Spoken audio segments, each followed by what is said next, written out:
मेरे प्यारे साथियों, परीक्षा पे चर्चा के इस महत्वपूर्ण एडिशन में आपका बहुत बहुत स्वागत है। इस बार परीक्षा पे चर्चा कुछ अलग है, कुछ खास है। बहुत सारे स्टूडेंट्स ने मुझे ये सजेशन भेजा था कि देश के अलग अलग हिस्सों में भी परीक्षा पे चर्चा होनी चाहिए।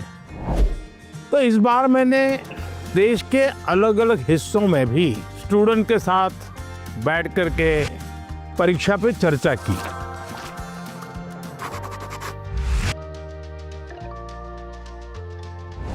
इस स्पेशल एपिसोड में आप यही देखने जा रहे हैं। तो चलते हैं तमिलनाडु के कोयम्बटूर।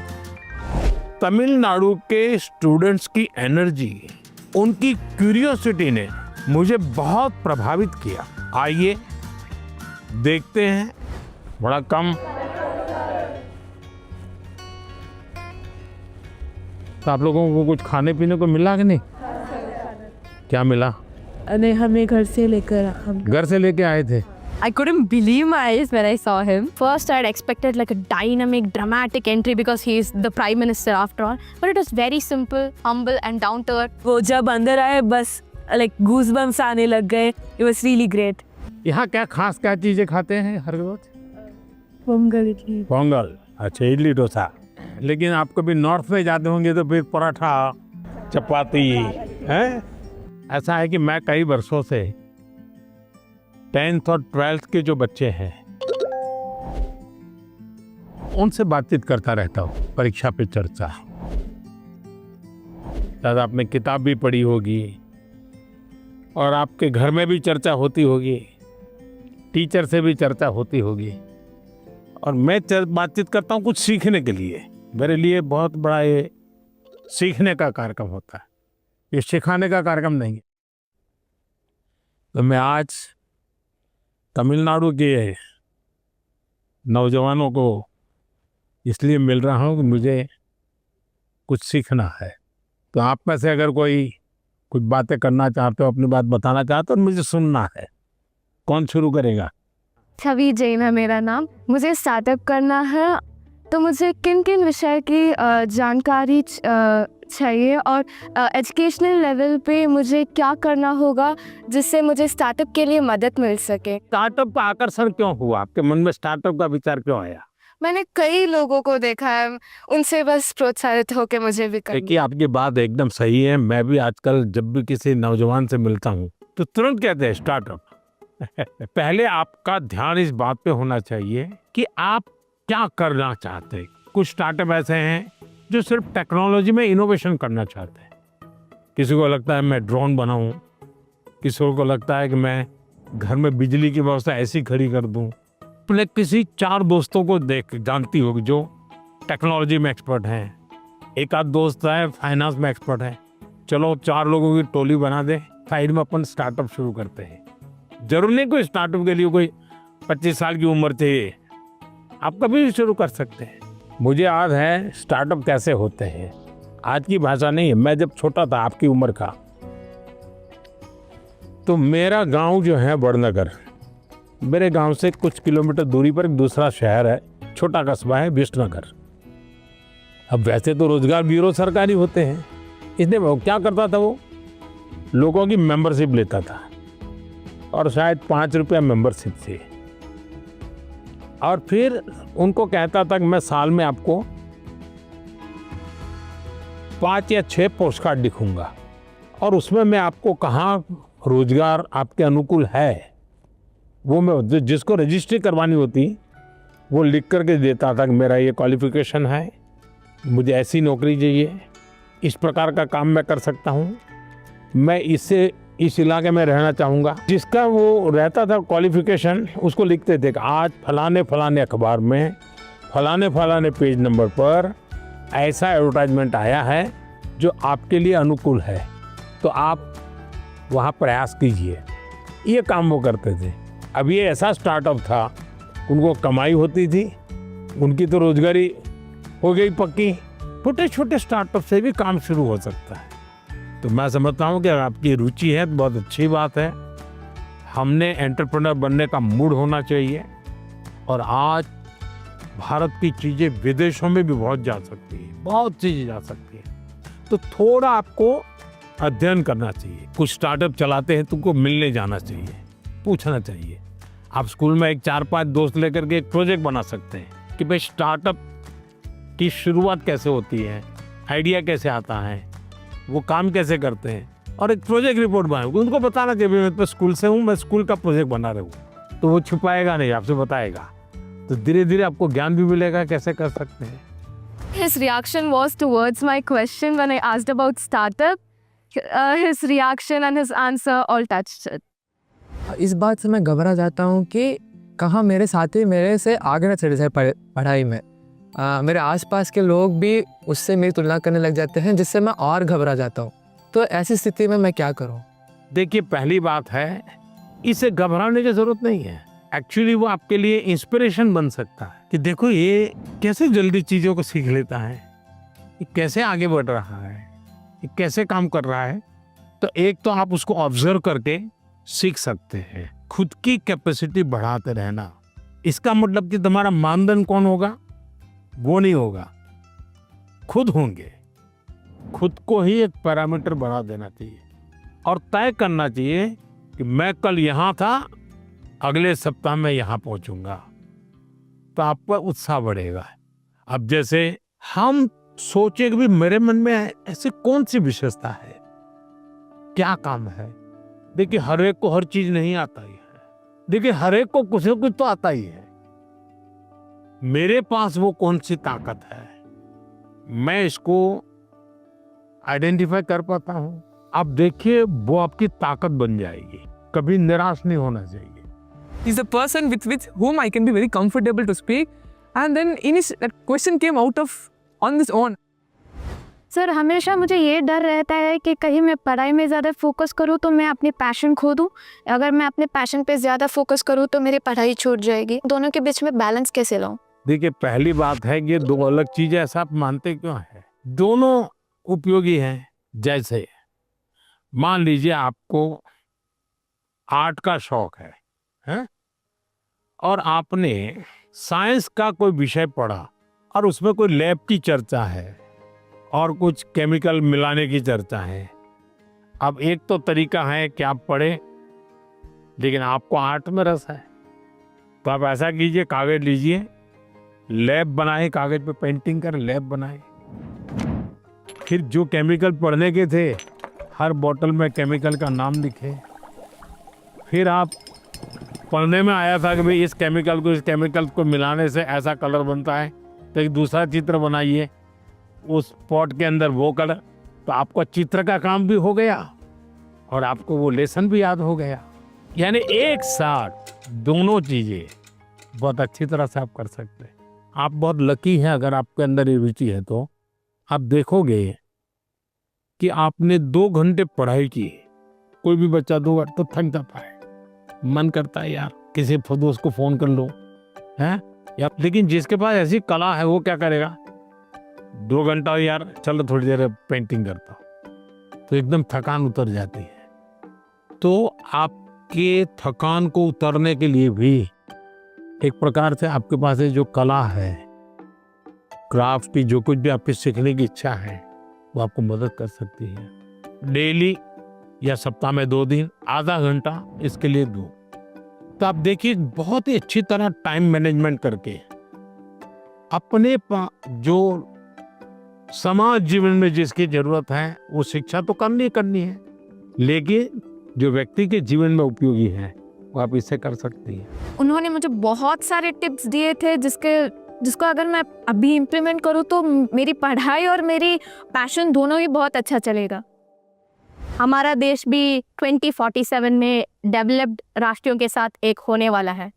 सो मेरा प्रश्न क्या है कि हम नवयुवक इसे हासिल करने के लिए क्या कर सकते हैं? मुझे अच्छा लगा कि मेरे देश के 10th 12th के बच्चों के मन में भी 2047 विकसित भारत का ड्रीम है।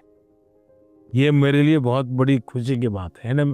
आज मुझे अब मजा आएगा। वाह, देखिए ये चीज है ना, अब 2047 में विकसित भारत यानी क्या है? आपने कभी सिंगापुर के विषय में सुना होगा। सिंगापुर एक जमाने में एक मछुआरों का छोटा सा गांव था, उसमें से आज इतना बड़ा बन गया। तो ली कुआन यू कहते थे कि भाई अगर हमको डेवलप कंट्री बनना है तो हमें अपनी आदतें डेवलप कंट्री के लोगों की होती है वैसी बनानी पड़ेगी।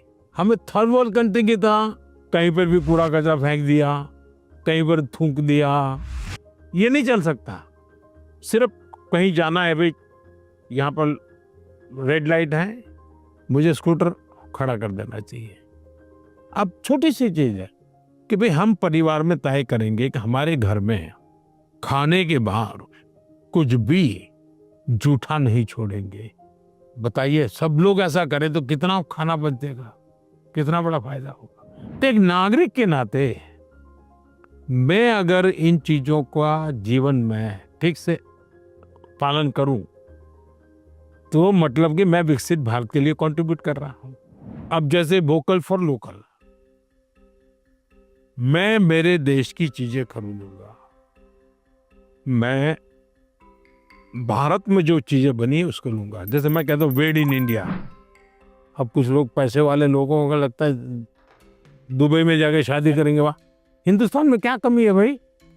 हम सब देश के नागरिक छोटी छोटी चीजों को करें, हम जरूर विकसित भारत बनाने में अपना दायित्व निभा सकते हैं।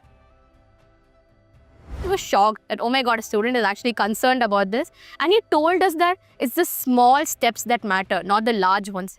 मेरा आपसे प्रश्न ये है कि कोई भी छात्र या कोई भी मनुष्य अपना जीवन जब व्यतीत करता है तो बहुत सारी चुनौतियों का सामना करता है। तो ऐसे परिस्थितियों में उसका एक लक्ष्य होता है, पर जब चीज़ें डिफ़िकल्ट हो जाती है तभी हमको हमारा जो मोटिवेशन होता है जीवन व्यतीत करने में वो कम होता है। तो ऐसी स्थिति में सफलता प्राप्त करने के लिए हमें मोटिवेशन की ज़रूरत है या अनुशासन की? दोनों चीजें महत्वपूर्ण है जीवन में। अगर अनुशासन है ही नहीं तो कितना ही इंस्पिरेशन होगा तो वो इंस्पिरेशन क्या काम का आएगा। मान लीजिए एक किसान है, उसको प्रेरणा मिल रही है, बगल वाला किसान बहुत फसल कर रहा है, इंस्पिरेशन है कि यार उसकी तो 1 एकड़ भूमि है, मेरी तो 4 एकड़ भूमि है, वो ज्यादा कमाता है, मैं कम कमाता हूं, तो उसको इंस्पिरेशन तो वहां से मिलता है। लेकिन ये बारिश के पहले जोतना चाहिए, वो सोचता नहीं, देखेंगे अब हफ्ते के बाद करेंगे। अगर खेत जोतेगा नहीं और बारिश आ गई फिर वो कुछ भी करे उसकी तो हालत खराब ही रहेगी। तो उसके अंदर वो डिसिप्लिन नहीं था। इंस्पिरेशन था कि मैं उसकी जितनी कमाई करूं, लेकिन डिसिप्लिन नहीं थी। भाई मुझे इस समय के पहले खेत जोत के रखना चाहिए, बीज की जरूरत है ला करके रखना चाहिए, बीज को तैयार करने का काम करना चाहिए, तो डिसिप्लिन नहीं था। जीवन में डिसिप्लिन बहुत अनिवार्य है। इंस्पिरेशन में सोने में सुहागा का काम करता है। अगर डिसिप्लिन नहीं है, कितना ही इंस्पिरेशन क्यों ना हो, वो फिर बोझ बन जाता है, निराशा पैदा करता है।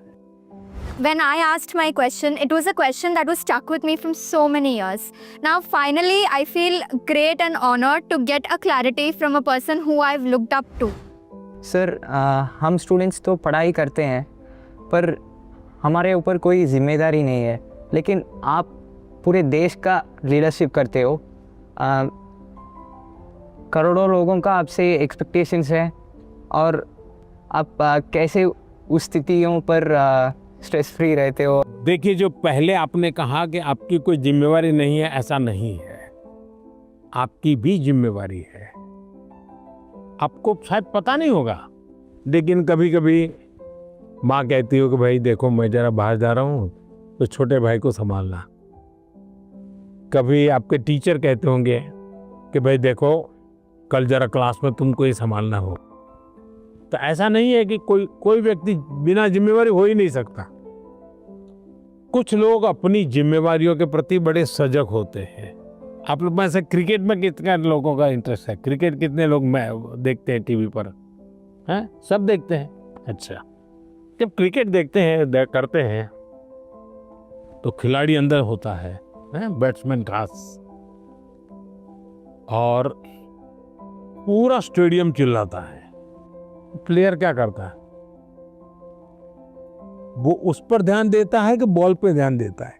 मान लीजिए कि उसने गलत शॉट लगा दिया और बड़ी मुश्किल से कैच छूट गए, बच गया, तो लोग और पूरा स्टेडियम करते हैं। क्या उस पर उसका असर होता है? क्या नहीं होता है।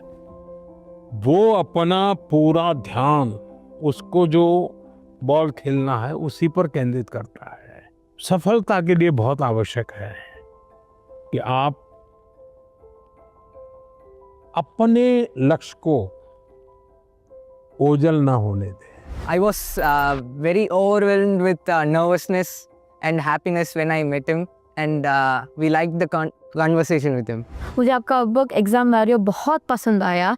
तो मेरा यह प्रश्न है कि आपको कैसे इंस्पिरेशन मिला, प्रेरणा कैसी मिली उस बुक लिखने के लिए? ऐसा है कि मैं बहुत सालों से बच्चों के साथ बातचीत करने का मेरा शौक रहा है।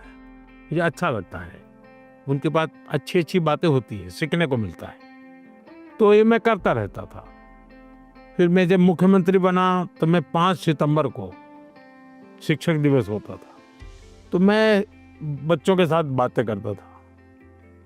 जब मैं दिल्ली आया तो मेरे मन में आया कि मैं ये 10th और 12th के समय जो ये बाप एक हवा खड़ा हो गया है, पूरे घर के अंदर कर्फ्यू लग जाता है, टीवी नहीं, मित्र नहीं, मोबाइल नहीं, यानी हर कोई देखता है, क्या करता है, पढ़ता है कि नहीं पढ़ता है, पढ़ता है कि नहीं पढ़ता है, पूरा घर में ये हो जाता है, एक बड़ा युद्ध सा माहौल बन जाता है। मुझे लगा ये बंद होना चाहिए। इसमें से मुझे विचार आया और मेरे कुछ साथियों ने मुझे इसको जरा आइडियाज रिफाइन करके दिए, तो मैंने फिर इसको पकड़ लिया। मैंने कहा ये मैं हर साल करूँगा, और ये मेरे अपने सामर्थ्य से नहीं डेवलप हो रहा है, ये आप लोगों की भागीदारी से डेवलप हो रहा है। कभी पेरेंट्स मुझे लिखते हैं कि मेरा बच्चे का ऐसा है, क्या करें। कभी टीचर बताते हैं भाई स्कूल में हम तो ये करते हैं लेकिन होता नहीं है। तो फिर मुझे लगता है कि मुझे इसका सॉल्यूशन खोजते रहना चाहिए। तो और मैं तो माँ बाप को जरूर कहूँगा गाइड पर कि कृपा करके परिवार में 10वीं 12वीं का टेंशन मत बनाइए, घर में कर्फ्यू मत लगाइए, हंसी खुशी के माहौल में पढ़ते रहिए। One thing that I would like to take away is the way he explained why he wrote this book, taking like 10th and 12th, you know, how much pressure they take, and for that only he started writing this book. Sir, आजकल के ज़माने में AI का प्रभाव बढ़ते ही जा रहा है। हम देख सकते हैं कि कई कंपनियों में इंसान नहीं बल्कि एआई एम्प्लॉयज़ भी होते हैं। तो मेरा ये सवाल है कि क्या हम एआई को डरना है, और हम अपने फ्यूचर करियर लेने के समय क्या क्या याद रखना चाहिए? देखिए, हर युग में जब भी कोई नई टेक्नोलॉजी चर्चा होती है, कंप्यूटर आया तो चर्चा हो रही क्या हो जाएगा सब, तो ये हर युग की ये चर्चा का विषय रहा है। हमें किसी चीज से डरना नहीं चाहिए। हमारी कोशिश होनी चाहिए, एक, हम उसके गुलाम नहीं बनेंगे। मैं अपने जीवन में मैं ही निर्णायक रहूंगा, वो मेरा मालिक नहीं बनेगा। जैसे कुछ बच्चों का है, मोबाइल उनका मालिक बन गया। अगर मोबाइल नहीं है तो खाना नहीं खा सकता है, टीवी नहीं है तो जी नहीं सकता है, मतलब ये आप उसके गुलाम बन गए। मैं गुलाम नहीं बनूंगा।